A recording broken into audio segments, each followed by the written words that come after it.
Hey guys, this is Sam. Hey everyone, thanks for being here. This is Alyssa. So, today we're going to be talking about how everybody with ADHD is different. Yes, we have the same diagnosis, but we have different hindrances. What word do we want to go with? Yeah, challenges, hindrances, things like sticking points for us as Sticking people. points, obstacles. Someone I know calls it frictions. Yeah. Um, that would be so yeah, we're going to talk about that today. And just like as an example, a lot of people struggle with laundry and Sam doesn't. Yay, Sam. I don't struggle with laundry, but I do really struggle with feeding myself regularly, like nutritious food.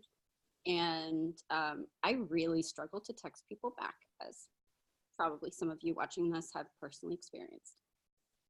Yeah. Wait, sorry.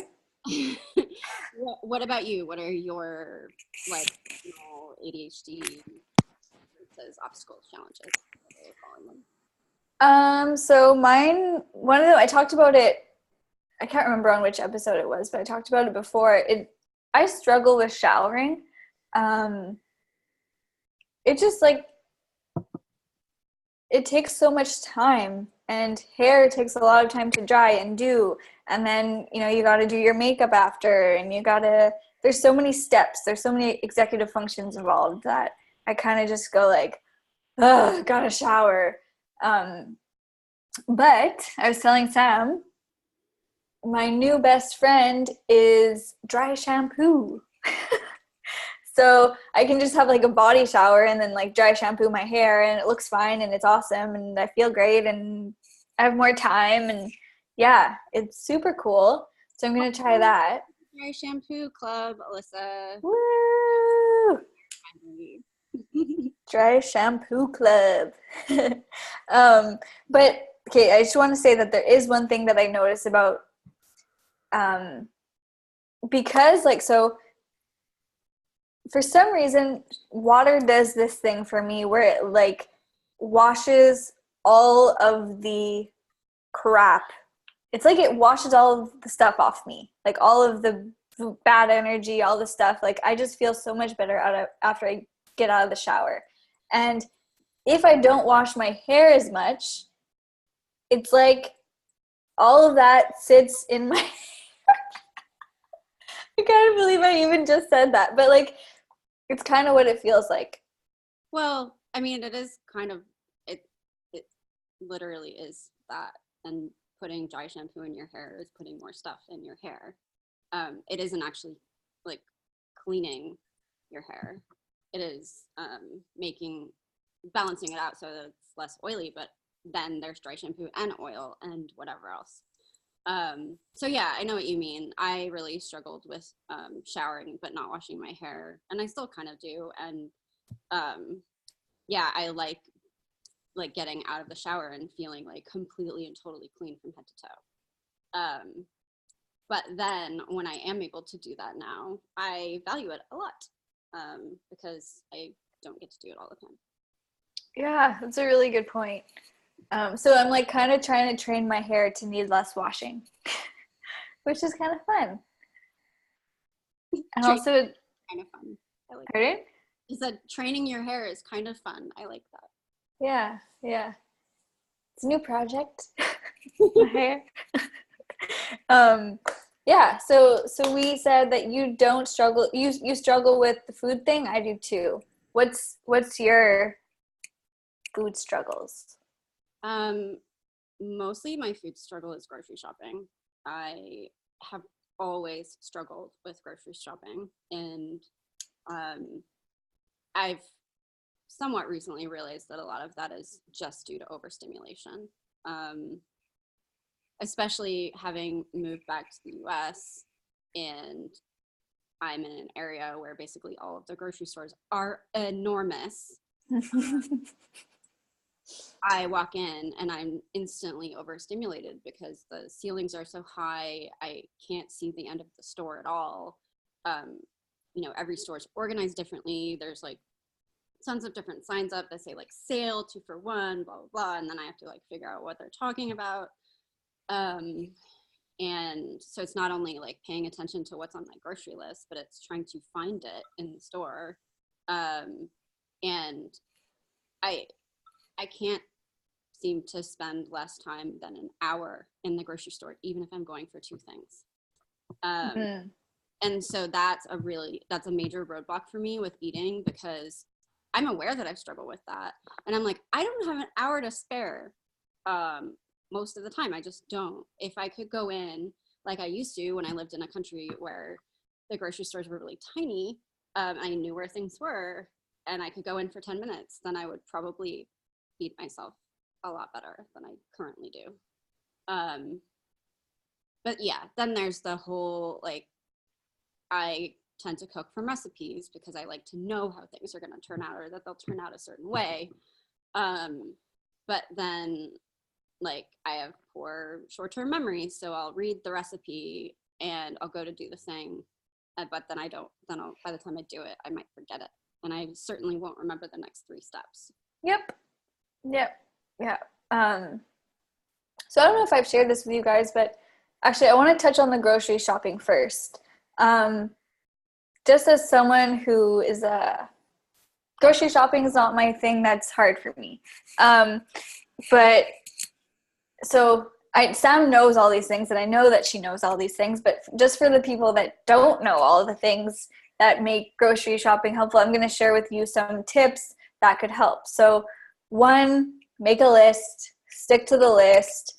As soon as you put one item in the grocery, but divide your list by sections. So you got like the vegetables, the fruit, the dairy, butter, milk, eggs. Then you have the frozen section. Then you have the aisles. Maybe you have your cans. Then you have your dry pasta, all that stuff. Divide your list by that, because that's where you're going to be at the same time. But not even about like there's options that you don't even have to step foot in a grocery store. You could do online delivery. You could do someone I know, she does she orders it and then she has to go pick it up. So there's a lot of different options for grocery shopping that you could explore. And I would guarantee you that Sam's done them. What do you think about those, Sam? Yes, I have done them, and I do them. I find online grocery shopping to be challenging in a somewhat different way. It's just sort of being on the internet, knowing one kind of hilarious thing that I've encountered, having sort of a split vocabulary between British English and American English, is that Brits and Americans and Canadians, I'm sure, call certain things different. Like, they have different words for them. I am trying to remember, I think when I first moved to England, I was trying to look up hummus when doing online ordering. And they add an O in there. So it's HUMMOUS. And in the US, it ends with a US. Canada too. I was going a bit mad, being like, why does no one here online sell hummus? Like, this is just utterly bizarre. Like, why did I move to a country where you can't order hummus online? That's a bit of a sort of divergence here, but like knowing how to spell things properly in like the country where you live. Maybe you're like, oh, that one thing, you can describe it, and you'd be able to describe it to somebody who works at the grocery store. Right. Word for it. Well, you can't find that online then, unless right. you like get sucked down a hole trying to find right. it. And these things that you're talking about, it's like kind of like that first time. Okay, it's really hard to navigate the online grocery shopping the first time. So maybe it's like you get a friend to help you with it so that you could figure it out, and it's more fun and you don't get frustrated and it's easy to stick through. And then you have that list set up, and then it's so much easier. Like, okay, you know what? I like hummus every week. I like carrots every week. I like this every week. And then it's kind of like you rotate that same list. So then it's easier. And like, I'm like kind of crazy about checklists at the moment, but like, do I have it right here? Like, my life is a checklist. It's like, okay, you walk into the office, you do these 10 things. You set up your planner with, you know, it's in my checklist. Sorry, I'm really diverging from what we're talking about here, but the more checklists that you can make, because you're going to grocery shop every single week or every 2 weeks or however often it is you do it. On some sort of regular basis. Yeah, exactly. So the more that you can make it simple and easy for yourself, the better off you're going to be. Yes, I completely agree. I watched a video yesterday with, I think Jess McCabe, and I'm feel really bad. I can't remember her name, but there's someone else in the video who is. Yeah. She's got like blonde short hair. Yeah, she's great. Yeah. But she and Jess McCabe were talking about like how to feed yourself when you have ADHD. And one thing that was like a little bit of a light bulb moment for me, even though I knew it was true, I just need someone else to tell me it was okay. I think she asked, "Are you a grazer or a meal eater or something like that?" And Jess said, "Oh, I'm a grazer." And I think I've been sort of trying to transform myself from being a grazer into a meal eater, and like actually it's okay to be a grazer, and if it means like accepting that about yourself, if that results in an outcome of like having food in your house when you're hungry so that you can no longer be hungry, like that's a win-win, right? Oh my god, I'm just like laughing because I'm like thinking about myself and I'm like, okay, I'm both. Well, that's good. I'm a grazer and a meal eater. Like, I'm always freaking eating. It's good, but it's really, really annoying because I totally know. I'm always prepping food, always buying food, always doing dishes. Like, it's like I feel like I'm always doing dishes. It's never like, yes, I'm done the dishes. It's like another pan, and yeah, it's annoying.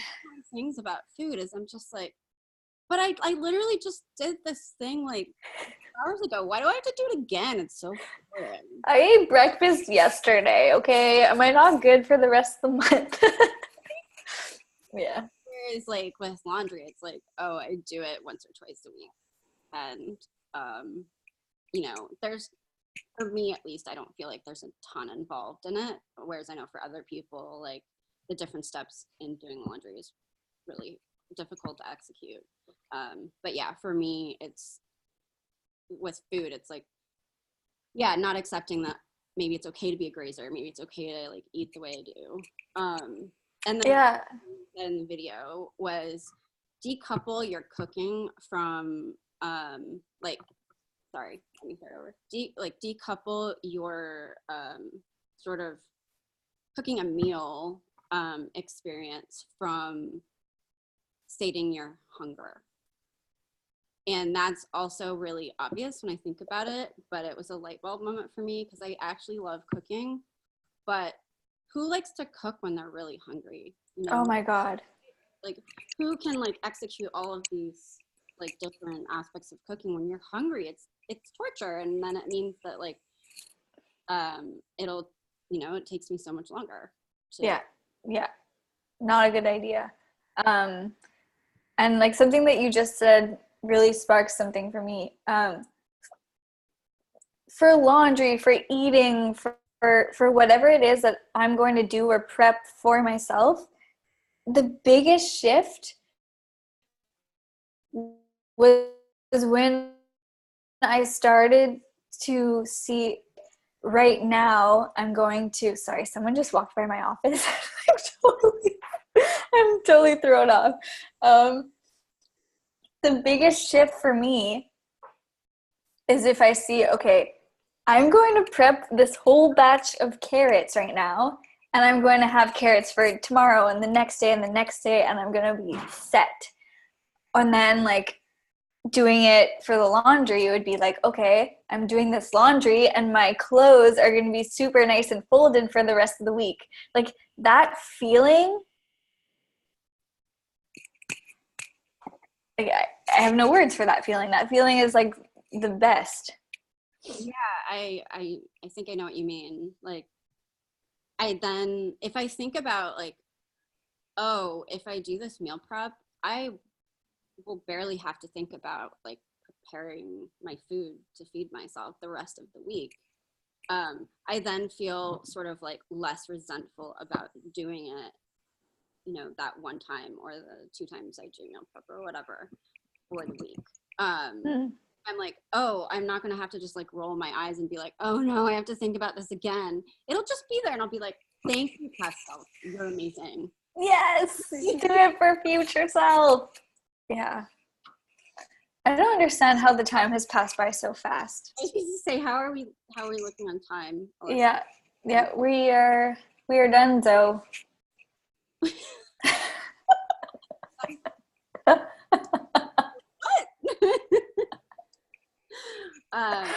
Yeah, we didn't even get to talk about the texting thing that I really struggle with. But. Gosh. Yeah, okay, so next time we're going to be doing part 2. Yes, that's right. We're doing like a 3-part, I think a 3-part series on particular ADHD challenges, obstacles, hindrances. And I'm really excited because we didn't even talk about today, but Sam's going to share like some sort of like, you know how we said at the beginning, not everybody with ADHD is the same? Well, Sam experienced something that's like it was big, and we're going to share it with you. Yeah, it was a big deal and a big part of my experience of getting diagnosed. Yeah, can't wait to share it with you all. Thanks for joining us today. This is TwoisCompany ADHD. I'm Sam, and my lovely discussion partner is Alyssa. And don't forget to join us on Wednesdays for our Instagram live Q&As. I think there might be some weeks coming up where we need to skip them due to vacations. But we generally do those on Wednesday afternoons around lunchtime, North American Eastern time. And if you're watching this, you might already know that we upload videos on our TwoisCompany ADHD YouTube channel on Fridays. But yeah, thanks for joining us, and we're really looking forward to having you be a part of the series and our forthcoming playlist. And if you haven't already, join us on Instagram for our accountability train. Woo woo! Wow, yeah, you see what that's all about if you go check it out. Yeah. Great. All right, thanks everyone. Bye. Bye.